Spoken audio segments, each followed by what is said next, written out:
Salut tout le monde, dans cette vidéo je vais parler de Palace pour chiens. Alors je vais essayer de spoiler le moins possible, parce que ce ne sera pas forcément évident, mais on devrait y arriver. Ce film, c'est l'adaptation d'un livre jeunesse qui a été écrit par Lois Duncan. Du coup c'est de l'aventure. C'est plutôt mignon, c'est plutôt charmant, ça fait pas pleurer. Donc si vous ne l'avez pas vu passer, ça peut être l'occasion. Il a été réalisé en 2009 par Thor Freudenthal, c'était son deuxième film, et maintenant il réalise des épisodes de séries sympas comme Carnival Row ou The Expanse. C'est un film qui actuellement est disponible sur Prime Video, donc c'est un peu l'occasion d'aller le voir si jamais vous avez ce service et me dire ce que vous en pensez dans les commentaires. Ça me ferait assez plaisir qu'on partage, notamment sur les questions de représentativité. Alors, pour cette vidéo, j'ai vraiment beaucoup hésité sur le sujet. Parce que je voulais pas vous faire juste une critique de tout le film. Je voulais vraiment me concentrer sur un point, idéalement un point de comportement. Et en voyant le film, j'avais qu'une envie, c'était de vous parler de représentativité. De comment il représente le comportement, de comment il représente les races, de comment il représente la reproduction, de comment il représente la protection animale. Et il y a beaucoup de choses à dire. Ce film parvient à tout louper en termes de représentation. Ce qui est quand même un exploit, hein, franchement, bravo. Waouh. Du coup, ça me titille d'autant plus de vous parler de ça. Mais pour aujourd'hui, j'ai décidé de me concentrer sur un tout petit sujet, vraiment pas grand-chose, et j'ai eu envie de vous parler des comportements auto-renforçants. Alors, dans le film, il y a beaucoup de chiens. Vraiment beaucoup de chiens. Du coup, il se retrouve avec une grande question d'aménagement et d'anticipation, parce qu'il faut répondre à ce genre de questions comme où ils vont faire pipi et caca les chiens. On pourrait aussi se poser la question de où ils vont dormir, mais ils vont jouer à quoi, ils vont s'occuper comment, ils vont faire quoi de leur journée. Et pour répondre à ces problématiques, dans le film, il y a un certain nombre d'inventions. Moi, pour vous parler des comportements auto-renforçants, je vais me concentrer sur deux d'entre elles. Une qui existe et une autre qui n'existe pas. Alors la première machine, c'est une machine à lancer des balles. Donc le chien va poser la balle dans le lanceur et automatiquement la machine va renvoyer la balle au chien.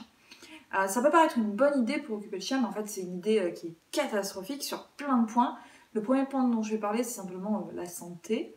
Parce qu'en fait, imaginez, le chien, il attend que la machine lance la balle. Donc ce qu'il fait, c'est qu'il va poser la balle, il va reculer et puis il va regarder. Ce qui fait que si la balle part là, comme ça, par là, le chien est censé faire un demi-tour qui est vraiment très brutal. Et ça, sur le plan vraiment juste physique, c'est pas cool. Surtout quand ça va être produit à répétition. Alors c'est déjà une première raison de ne pas acheter ce genre de machine et aussi d'apprendre à faire ce genre de sport consciencieusement, parce que c'est du sport et il y a plein d'apprentissages pour des demi-tours et tout à faire. Mais passons, moi ce qui va m'intéresser, c'est l'idée de comportement auto-renforçant. Et c'est le moi du futur qui va intervenir parce que c'était pas clair du tout. Je vous épargne ça. Si on parle de comportement auto-renforçant, c'est parce que auto, c'est-à-dire le chien le fait tout seul comme un grand. Il n'y a pas besoin d'un élément externe, ni d'un autre chien, ni d'un humain, c'est le chien et le chien. C'est son affaire, tout seul. Et renforçant parce que ça augmente. Donc, un comportement auto-renforçant, le chien se débrouille vraiment tout seul pour faire en sorte que son comportement grandisse. Il y a de plus en plus de probabilités qu'il réapparaisse. Par exemple, le chien fouille la poubelle comme un grand, tout seul. Il trouve un truc à manger, il est content et du coup le comportement a plus de chances de réapparaître. Donc il va refouiller la poubelle parce que des fois il y a à manger dedans et c'est vachement sympa et du coup il recommence. Et ainsi de suite. Alors là on est sur un auto-renforcement agréable, mais il y a aussi des auto-renforcements à partir de soulagement. Donc par exemple le faire pipi, ça soulage. Bon et puisque ça soulage, autant recommencer.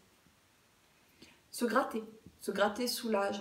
Se lécher les pattes aussi peut soulager. C'est pour ça que mon chien a les pattes toutes roses. Auto-renforçant. Les comportements auto-renforçants, c'est super cool à observer et tout. Mais souvent, du coup, c'est pas des comportements que l'humain a choisi de mettre en place. Et quand je dis ça, j'ai tout dit en fait, parce que quand on n'a pas choisi, on n'est vite pas content. Pour notre lanceuse de balle, le chien, il va apprendre carrément une boucle. Cette boucle, elle dit, on va d'abord courir après la balle. Jusque là, ça va. On va attraper la balle. Ok. On va ramener la balle. Alors déjà, on est à 3 comportements. On va poser la balle au bon endroit. Ok. Et puis, on va reculer quand même pour observer la machine, histoire de ne pas se la prendre en pleine face. Et puis, la balle est à nouveau envoyée.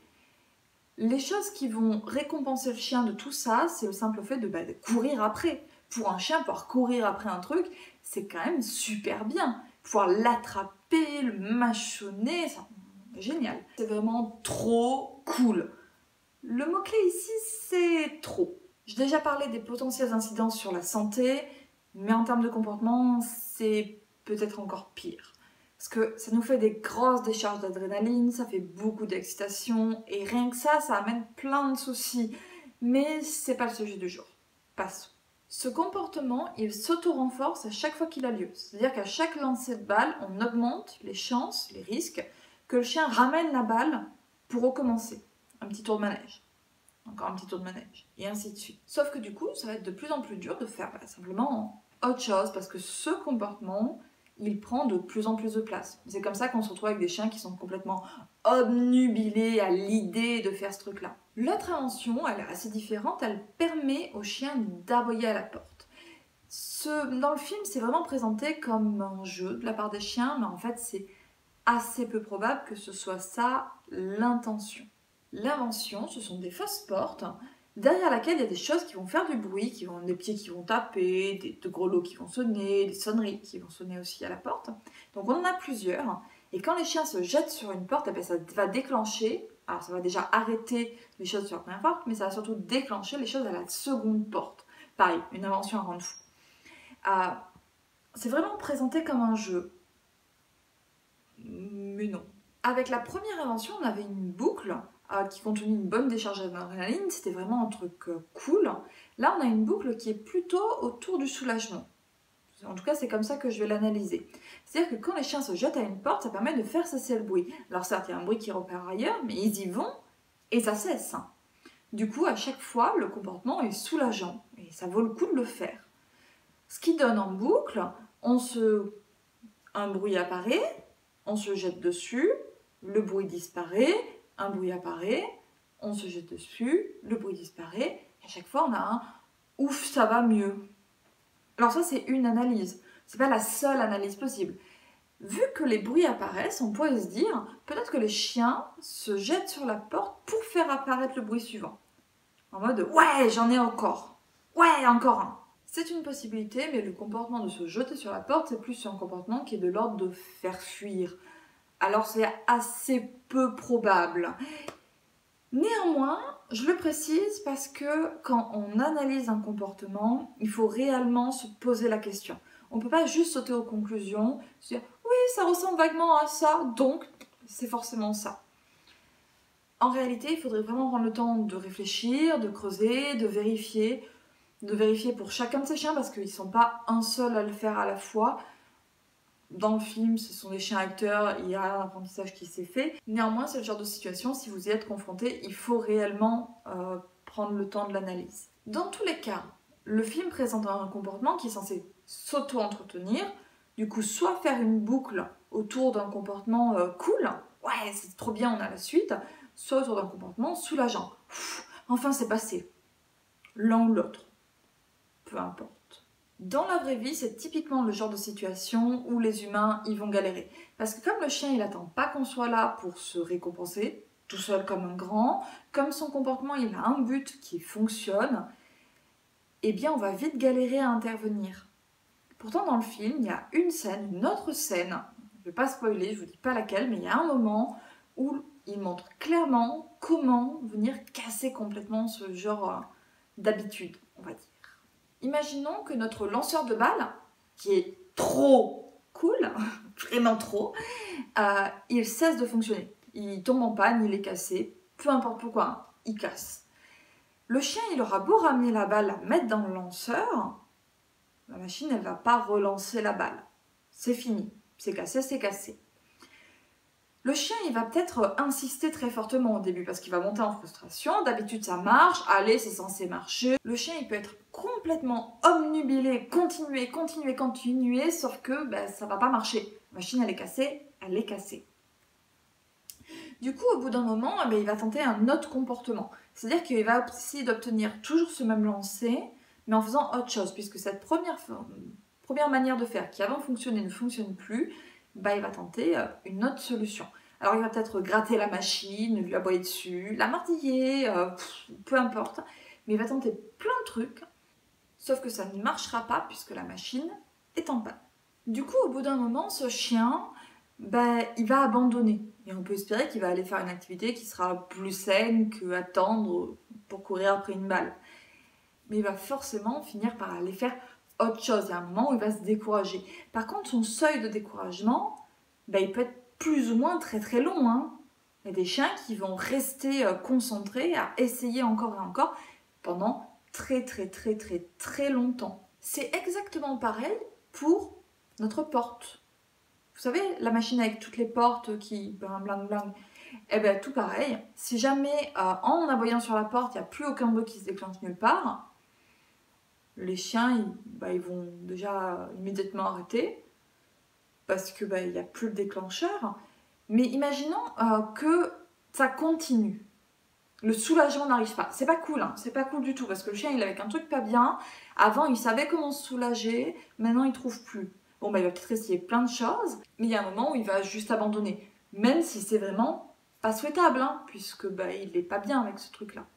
Ce qui m'intéresse dans le fait que ce soit des machines, c'est que l'humain a préparé, a prévu, a anticipé la situation et il a décidé de mettre ce truc-là en place. Et ça nous aiguille bien sur une autre grande méthode pour venir contrer ce type de problème. On peut tout simplement anticiper et mettre en place une situation différente. Faire en sorte que personne ne vienne sonner à la porte, par exemple. Oui, je sais, c'est très bizarre dit comme ça. Et pourtant, ça répond bien au problème. Ne pas lancer la balle.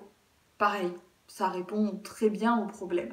Par rapport à ces machines, ça pourrait être simplement un sas qui empêche le chien d'approcher trop près de la porte. Ce sera plus compliqué de sauter sur la porte et de s'énerver comme un fou furieux derrière la porte si on n'a pas accès à la porte. Ou si elle est très bien isolée phonétiquement.